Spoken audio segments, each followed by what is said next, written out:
Fala aí, torcedor palmeirense, eu vou chegando com mais um vídeo aqui do nosso Palmeiras. Galera, vamos dar uma olhadinha no que o Facicani e o Mauro César falaram sobre essa vitória do Palmeiras, sobre esse jogaço entre Palmeiras e Flamengo. Mas antes de soltar o vídeo, não esqueça de se inscrever no canal, deixar o like e agora, sem enrolação, bora pro vídeo, galera. A questão toda é que fica daqui em diante uma expectativa em relação a se o Palmeiras fez um jogo pontual, como recentemente tem sido, ou se daqui pra frente ele vai olhar lá pra 2020 e 2022 e pegar contextos de um time que jogava muito bem com variações, como foi ontem, após evidentemente a expulsão do Carrascal, mas houve uma melhora, houve um aproveitamento para que o futebol fosse bem jogado, e daqui pra frente o Palmeiras passe a ter isso como uma lição de erros que estavam acontecendo, né? No ano passado, o Palmeiras fez talvez um ou dois jogos nesse ritmo, digamos assim, mais especial, a considerar a final, no caso a semifinal contra a LDU dos 4-0, daquela virada histórica depois de um jogo horroroso, trágico, de um 3-0 sofrido lá em Quito, mas que dali em diante o Palmeiras simplesmente ficou morando na tal da noite mágica e esqueceu que o campeonato tinha pela frente Brasileiro, Libertadores, chegou a uma final em Lima e não chutou em gol. Então é esse o questionamento que fica: esse Palmeiras fez de novo uma noite mágica, ou ele daqui pra frente vai ser um Palmeiras competitivo, uniforme, que vai pegar esse jogo como exemplo, com claro explicações do que aconteceu até a expulsão, do pós-expulsão, e transformar isso novamente numa equipe que tenha solidez, como era aquela versão do Palmeiras entre 20 e 22. Aí que tá o problema, né? O Palmeiras só começou a jogar bola depois que ficou com um jogador a mais, né, galera? Um time que jogava com variações, um time que tinha competitividade, em que atletas potencialmente em campo atuavam em suas melhores respectivas posições e tecnicamente os jogadores entregavam o seu melhor, e o treinador de fato fez um trabalho muito competente que ali pra mim merecia todos os elogios. Não à toa entrou na história do clube com tantos títulos conquistados importantes, 2 Libertadores no mesmo ano, ganhou obviamente no Flamengo depois uma Supercopa, um Palmeiras que foi campeão brasileiro de forma sublime em 2022, ou seja, um Palmeiras que entregava desempenho com, evidentemente, resultado, que é o que esse time tem que se propor a fazer daqui em diante. O Palmeiras é uma equipe muito cara, mas por que esse time é caro? Porque ele tem condições e contrata os melhores atletas para justamente jogarem a este nível que a gente acompanhou em boa parte do jogo de ontem. Então, vamos lá, o que tem que pegar do que aconteceu no Maracanã? Primeiro tempo, tá? Até a expulsão. De fato, um Flamengo melhor, sufocando. Estávamos eu e o Flávio ontem na transmissão da Jovem Pan, o Palmeiras não tinha passado do meio campo, até brinquei, tem que avisar o Palmeiras que ele tem que se soltar um pouco mais, que ele pode passar daquela linha central para tentar atacar o adversário, que estava com um desenho muito parecido do que era a final da Libertadores do ano passado, em que o Flamengo sufocava o Palmeiras, ele ficava acuado, e isso não pode acontecer. Um time desse estirpe, desse tamanho, tem que tentar trocar ou diminuir essa pressão no rival dentro da casa dele também. Tem que partir pro jogo. O Palmeiras tem que ter um pouco mais de atitude. Não precisa ser lançado de peito aberto, mas ele pode compactar esse time de uma região intermediária e jogar o Flamengo um pouco mais pra dentro. Opa, pera um pouquinho, eu também quero jogar. Eu também tem que jogar pau a pau com o Flamengo, né, galera? Mano a mano, essa é a verdade. Preciso me impor aqui, senão eu posso tomar uma goleada cachapante. Agora, a partir do momento em que há um buraco no meio campo do Flamengo, muito bem colocado pelo Mauro, o Leonardo Jardim teve uma péssima noite e teve uma péssima decisão de justamente dar aquilo que o Palmeiras precisava. Só que diferente dos jogos contra o Corinthians, contra o Remo, contra o Santos, no Allianz Parque, aliás, na casa do Palmeiras, e ainda se a gente for contar jogos de 11 contra 11, contra adversários muito mais fracos que o Palmeiras, como o Cerro Porteño na derrota do meio da semana, o Palmeiras fez uma coisa que há muito tempo eu aqui falava, que a torcida em boa parte pedia e que algumas outras pessoas não entendiam que era esse tipo de cobrança, porque são alguns que têm dogma com o personagem, que no caso é o treinador, que torcem para o treinador e esquecem de olhar o que o time naquele momento precisa, independentemente de quem está à frente do banco de reservas. O Palmeiras jogou futebol, o Palmeiras colocou a bola no chão, o Palmeiras modificou a sua estrutura de meio campo, né, Emiliano Martinez muitas vezes baixou até para fazer um terceiro zagueiro, o Palmeiras jogou com uma linha de 4 no meio, explorando contra-ataques, o John Arias e principalmente o Alan jogando de forma mais solta, um Alan gostando no meio campo, um Alan saindo da posição direita para atacar justamente esse buraco deixado pela intermediária do Flamengo, o Flávio Lopes saindo mais da área para buscar esse jogo e ganhando, obviamente, essa responsabilidade de conduzir o meio campo do Palmeiras. Os laterais ontem, o Arthur, que fez um grande jogo, aliás, Piquerez, hein? Toma cuidado, porque não vai voltar com vaga cativa na lateral esquerda. O Palmeiras começa a surgir com um bom garoto, com personalidade e que pode assumir essa condição de titular ao restante da temporada. O Giai fez um grande jogo ontem, solto, bem na marcação, se impondo em relação ao Alexandre em muitas oportunidades. A própria zaga do Palmeiras, o Marlon Freitas, o Andrés que tem que aparecer um pouco mais, é verdade. Taticamente, em alguns momentos foi bem. Ou seja, o Palmeiras fez aquilo que se pensava que poderia ser uma toada de 2022 pra frente e que não estava acontecendo. O Palmeiras era o time do chutão, era o time da previsibilidade com cruzamento na área, era o time que quando uma equipe jogava amarrada ou aberta, o Palmeiras às vezes buscava somente uma bola de referencial no pivô e esquecia que o coração do jogo era o meio-campo. E ontem o Palmeiras explorou aquilo que é o futebol: jogar pelo meio-campo, jogar em torno de buracos e de espaços que o adversário possa ceder, independentemente se ele tá com 11, se ele tá com 10, tem que jogar futebol trazendo versatilidade. Então ontem o Palmeiras, dentro de campo, fez aquilo que o torcedor cobrava e que daqui pra frente tem que ser um retrato, um mosaico. O Palmeiras tem que pegar esse jogo como um quadro, colocar como um manual no CT do Palmeiras e todo mundo ficar assistindo coisas boas que aconteceram naquele jogo e pegar os erros do primeiro tempo antes da expulsão e fazer o seguinte, ó, tá vendo o que acontece quando você põe a bola no chão? Se mesmo no 11 contra 11 a gente também tivesse uma atitude como essa, de colocar esse time um pouco mais à frente, de tentar tirar essa pressão do adversário e passar a ser uma equipe mais dinâmica, mais rápido, mais com muito mais eficiência, a chance de você também tentar ganhar um jogo contra um grande Flamengo, uma equipe respeitável no Maracanã, seja em Lima, seja em Montevidéu, seja no estádio do Palmeiras, é muito maior do que você ficar esperando pra jogar por uma bola. Exatamente. Vamos ver o que o Mauro César vai falar agora. Se liga só. A comemoração do Flaco, quanto da do Paulinho, sendo que a do Paulinho gerou uma indignação maior, tá? Porque ele teria pisado no escudo. Eu não valorizo muito isso, não. Eu acho que rivalidade é sempre bom.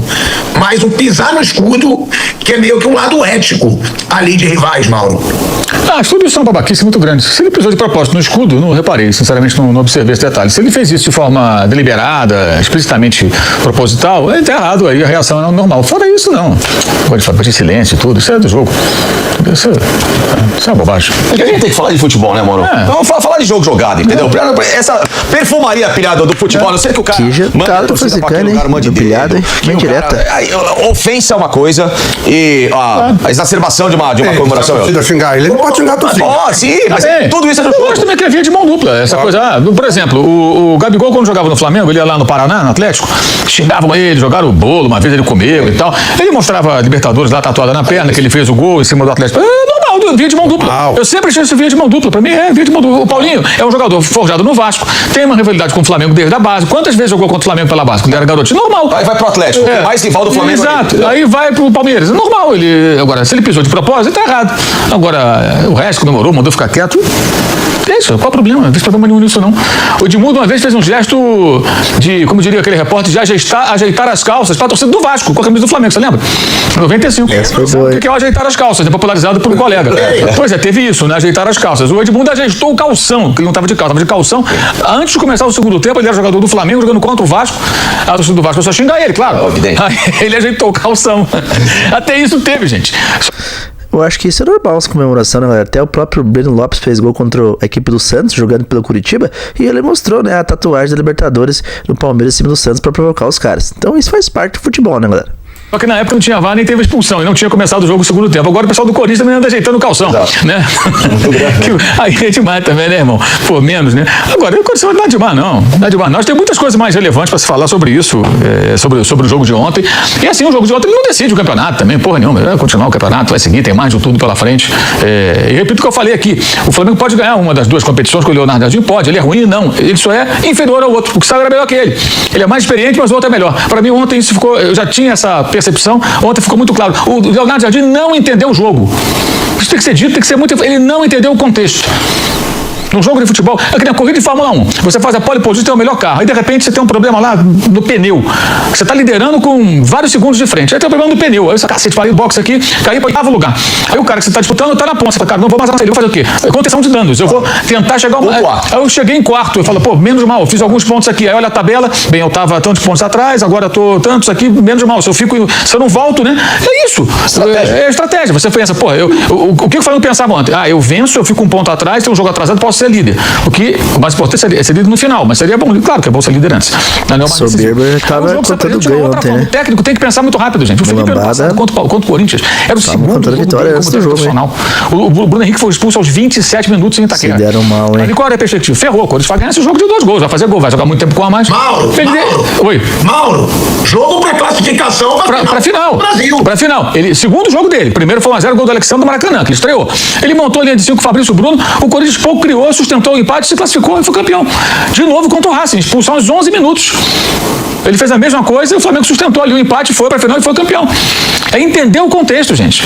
Aí ontem o que ele tinha que pensar? Eu vou fechar, ele tinha que tirar o Pedro na hora. Tira o Pedro na hora, bota o Vitão, monta uma linha de 5 e fala, Palmeiras, vem aí que eu não vou mais não.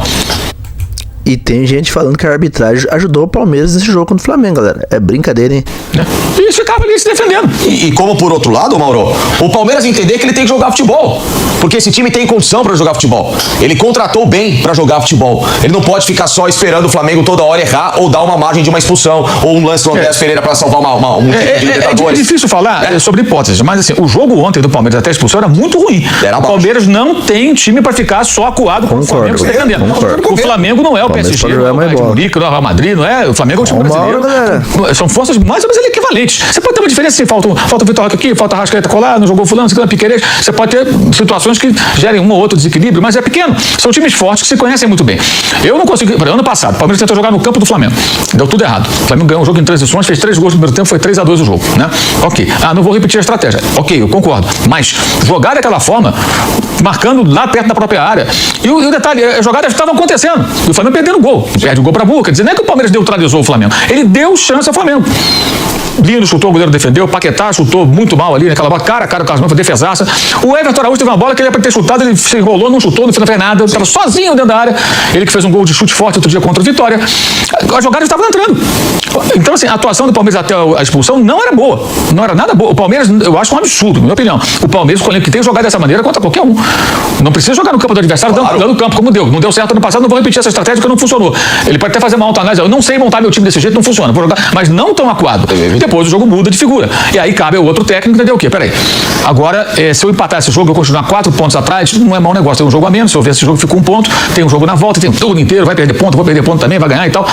Vou jogar pelo 0-0 e ver o que acontece. E mesmo quando tomou o gol, voltava fechado para não tomar um segundo gol, que quando tá 1-0, até estava comentando com um colega durante o jogo, trocando as mensagens, aí no intervalo ele falou, ele vai mexer. Eu falei, tá errado.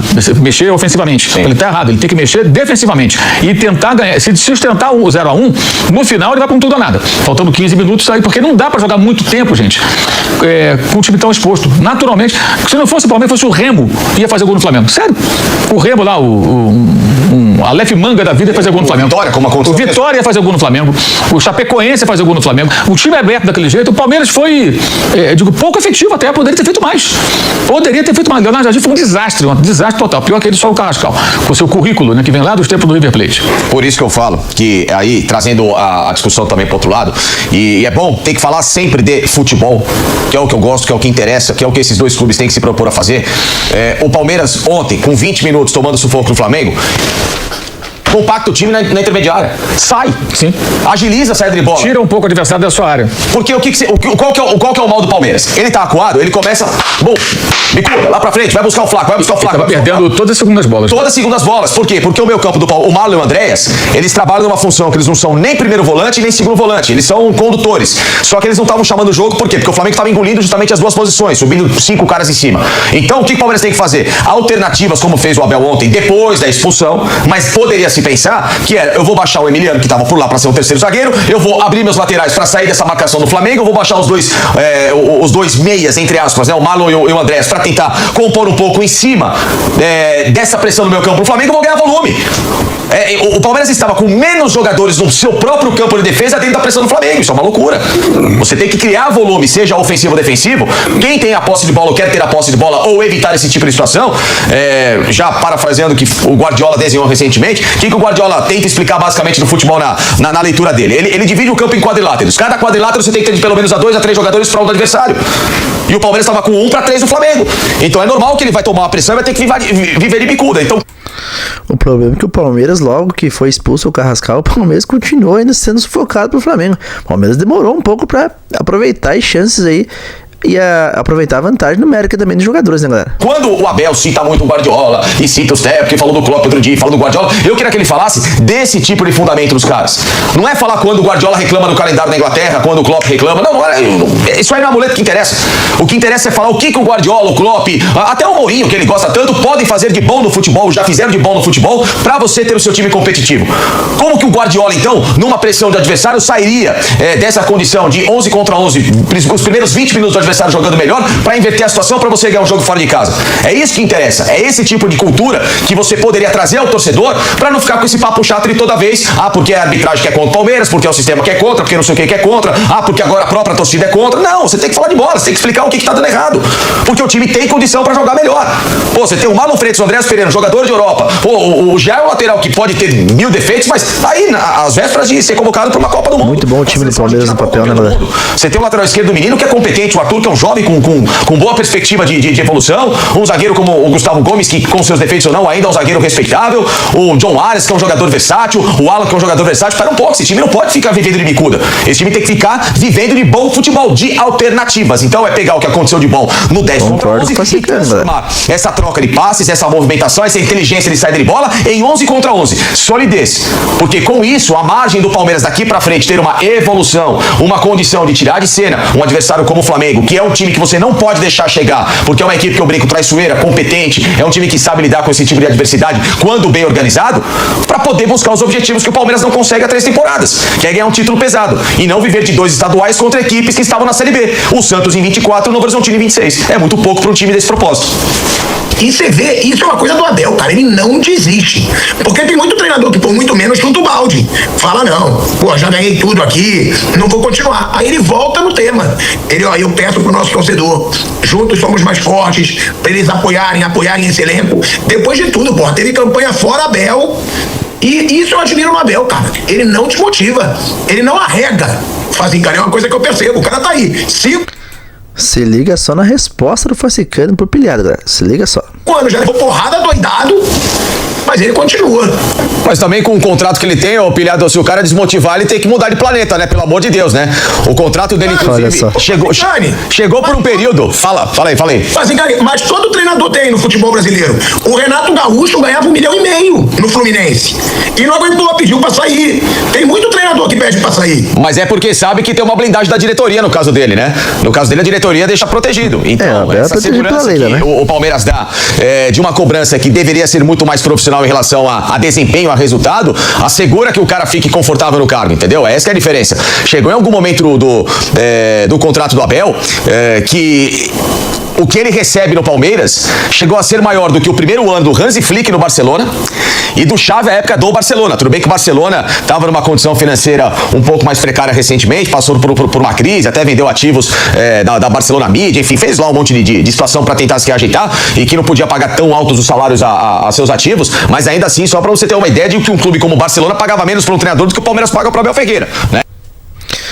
É isso aí, galerinha Palmeiras. O debate ferveu entre Facicani, Mauro César e Pilhado. Quem que tá certo nessa história? Você acha que o Pilhado está certo quando ele defendeu o nosso treinador Abel Ferreira? Ou o Facicani está certo quando o Facicani falou sobre o salário do Abel, que é muito alto mesmo, né? O Abel não vai abrir mão de treinar o Palmeiras, porque para ele ganhar esse salário aí de 3 milhões por mês aí em outro clube da Europa vai ser difícil, né? Porque o Palmeiras paga muito bem pra ele aí.